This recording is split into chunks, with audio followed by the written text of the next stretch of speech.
It is wild that the year is almost over, and today we're going to talk about all the books I read in November. I read 10 books. Most of them are about cryptids because November was the month of the cryptid readathon. So there's a few that are not cryptid related, but most of these will be about all kinds of weird creatures. And then the books are fictional and nonfiction as well. So the first one I read was Nessie by Nick Redfern, and that is a nonfiction book that delves into all the weirdnesses of what the Nessies could possibly be. Whether they're like a flesh and blood creature, interdimensional, ghosts, echoes of the past, who knows? And there's all this weird stuff tied into it. Stuff like with Aleister Crowley and his house that was there, the Boleskine house. Not sure if I'm saying that right. Boleskine? I don't know. So, were they creatures summoned by a mad magician? Who knows? It was really interesting because I think I've only really read about the Nessies, just the sightings and the case files and studies about it. And I haven't really delved into any of the other like super weirdnesses around it. And there's so much.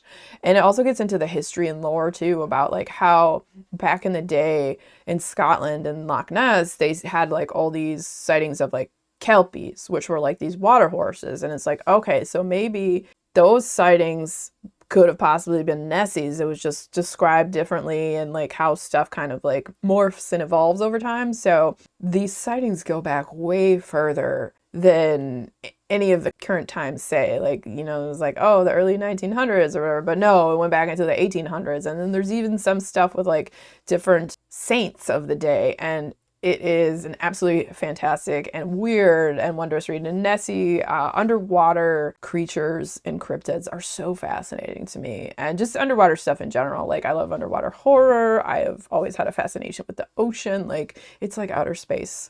This was a great book. I really enjoyed it. It's not super long.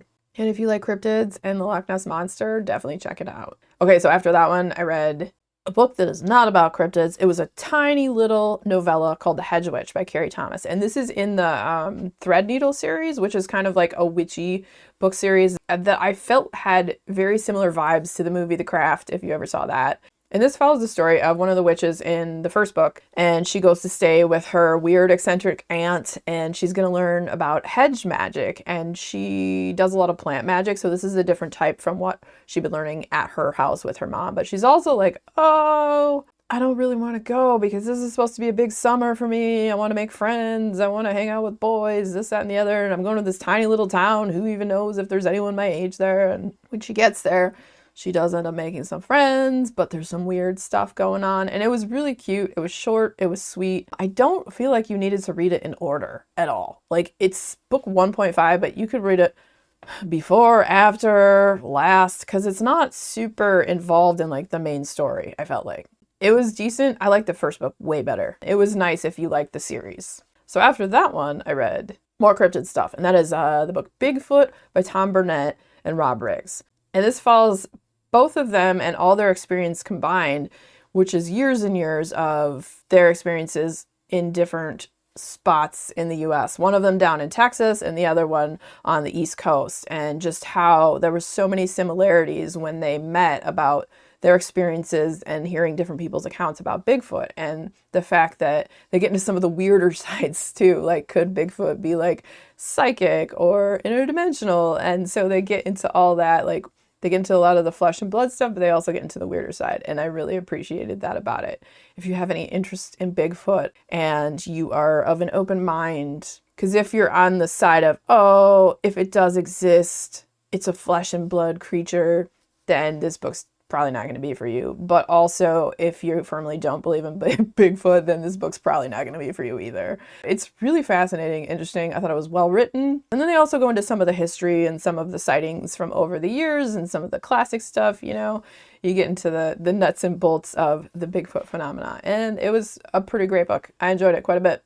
After that one, I read And Know What I Saw by Linda Godfrey. Linda Godfrey passed away not too long ago, maybe like 3 or 4 years ago. And she was someone who was in the heart of the cryptid community. She was the one who broke the story about the Beast of Bray Road. She was a reporter, and she wasn't prior interested in any of this paranormal phenomena. She kind of got into it when she was reporting on it, and then eventually that led to her having her own paranormal experiences and hearing about all kinds of different weird cryptid sightings. A lot of it is very dogman, werewolf sightings, because that is kind of where she got her start, and she was in the area of Wisconsin, so she would get a lot of like Wisconsin sightings, and then also around the Lake Michigan area, so Wisconsin, Michigan, and some other areas, but that would be like a lot of it. And so in this book she gets into Bigfoot sightings, dogmen, dog women, little people, weird creatures in caves,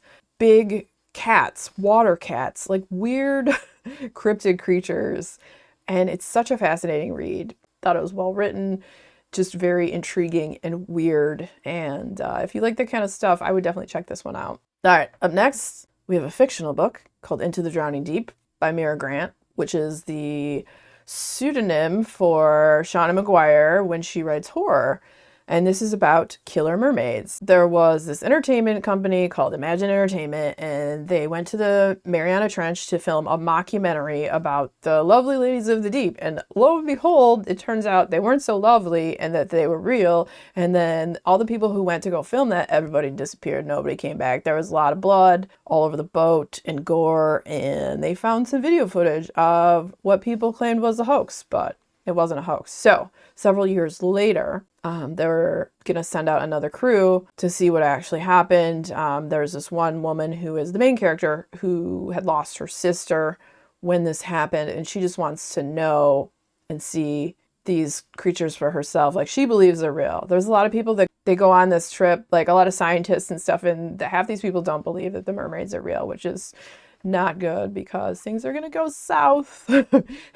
And it's creepy and eerie, and I thought the way they described the biological elements of the mermaids, of how they could possibly be and exist, I thought that was pretty great. I enjoyed this book quite a lot. I know this is like a mixed bag of reviews for this book. Like, some people really disliked it, some people thought it was okay, and then some people really like it. So I'm in the fan of, I thought it was a pretty great book. I love underwater horror. I'm a big fan of that. Like, the isolation, the creepiness, you can't see anything. Like, there's so many different like sensory deprivations going on. And then, yeah, being out in the middle of the ocean where no one could get to you for several days. And just, yeah, I thought it was a fun, horrific read. If you like mermaid horror, definitely check it out. All right. After that one, I read the book Mothman by Richard Estep and Tobias Wayland. And together they have like a ton of experience. Richard Estep has been a paranormal investigator for like 30 odd years. Tobias Wayland has like a decade worth of experience. And so together they combine and they wrote a book about Mothman. And it's truly fantastic. They start in the beginning and give you the whole history on the sighting of what happened in Point Pleasant, West Virginia, when Mothman was first sighting, and then how John Keel was kind of like the linchpin. He was a writer and a paranormal investigator, and he kind of brought the whole Mothman story to light, and he wrote about it in the Mothman Prophecies, and they get into that. They talk about him.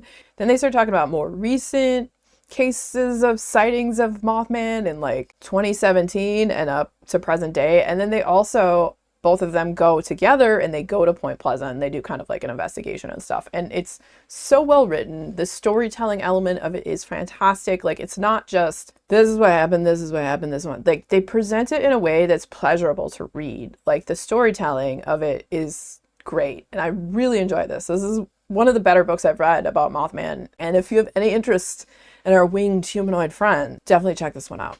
It's great. After that, I read another Bigfoot book, and that is Into the Valleys of the Noble Beyond by John Zeta. And this takes place in British Columbia in Canada in the Great Bear Rainforest. Zeta is a skeptic, and he kind of like comes at it with an I don't know. Maybe Bigfoot exists, maybe he doesn't. And is it flesh and blood, or is it some sort of weird interdimensional entity? And he ends up at the end having more questions than answers. And also, his writing is beautiful. It's so descriptive. It's another book that the writing just enhances it. It goes from like here to here because the writing is just so good, and it just pulls you in and captivates you. And he goes and he talks to different indigenous people, and you learn about the lore. You also get accounts of people who actually saw Bigfoot. Like, when you first come into the book, he's out in the woods with this one guy, who used to be like, I think he was a hunting guide, and then he turned, after he saw Bigfoot, he had like kind of almost like a breakdown, and he quit drinking, he quit smoking, he started going to church, and then he became an artist. So that really affected him in a weird way.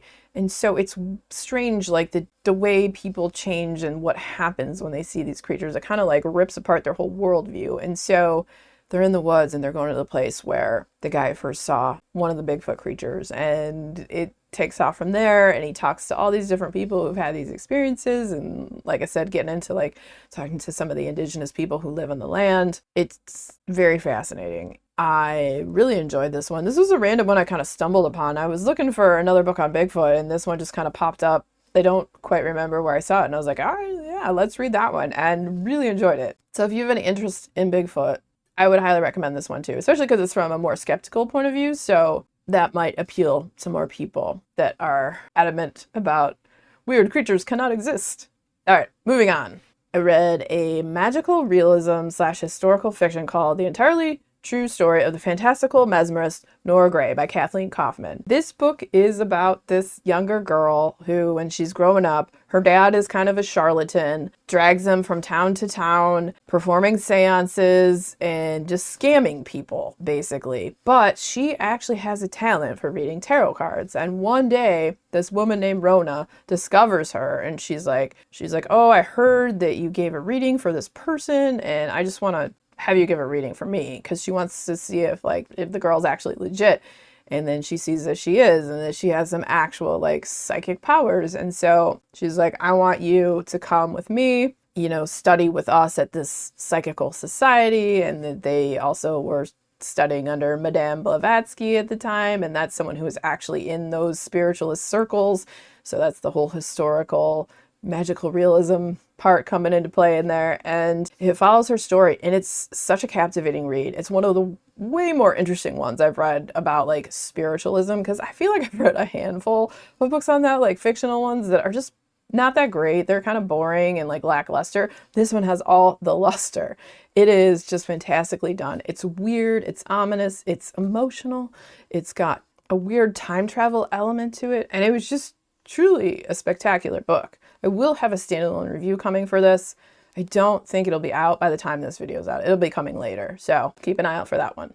All right, after that, moving into another cryptid read, I read the book Dear Mothman by Robin Gao. This book was so sweet and sad and emotional and just beautiful. A lot of it's written in letters, because it's this child that was writing letters to Mothman, and they would leave their journal outside. We think maybe Mothman was reading them. So it follows the story of Noah. And Noah's best friend and only other trans boy in their school passes away in a car accident. And Noah starts writing letters to Mothman, which was Lewis's favorite cryptid, wondering if he understands how Noah feels. And at first, Noah isn't actually sure whether he believes in Mothman. Not like Lewis did. Like, Lewis totally believed in Mothman. But when strange things start to happen around his wooded home, Noah wonders whether there might be something to the stories. And eventually Noah decides that he's gonna go and look for Mothman. It's, oh man, it's such a sweet and sad and emotional book. Like, that was Noah's only friend, but eventually he meets this group of girls and they accept him and welcome him in. It's heartfelt and it tugs the heartstrings, and it's so freaking good and it's so sweet. And I think this is another one that I kind of like flew through. Really great read. I would highly recommend it. It is absolutely fantastic. Does Mothman show up? Maybe. Yeah, that might be one of the best cryptid fictions that I have read on the sweeter side. Now, if I went on the darker side, I would say The Devolution about Bigfoot. That one is a great cryptid horror. But this one is just a really beautiful cryptid book that I cannot recommend enough. Next, I read the book Last Rites by Ozzy Osbourne. This is a book about his life. It follows from the beginning of his career up until the Back to the Beginning tour, which is the last show he played before he passed away. It is a captivating book. It takes a look at addiction and his life, the highs and the lows and everything in between, what happened with his health, how he met Sharon and his family, and without them, how he probably wouldn't have made it to his 70s and all that stuff. So you get a look into like how Black Sabbath formed, and then becoming the solo artist Ozzy Osbourne, and then just up into like, you know, doing the reality show The Osbournes, and then the different stuff that happened in his life. And it is a fantastic read if you're a fan of Ozzy. It is a must read. I would highly recommend it. And I'll have a standalone review coming for this book too in the future. So if you would like more information on that, keep an eye out for that as well.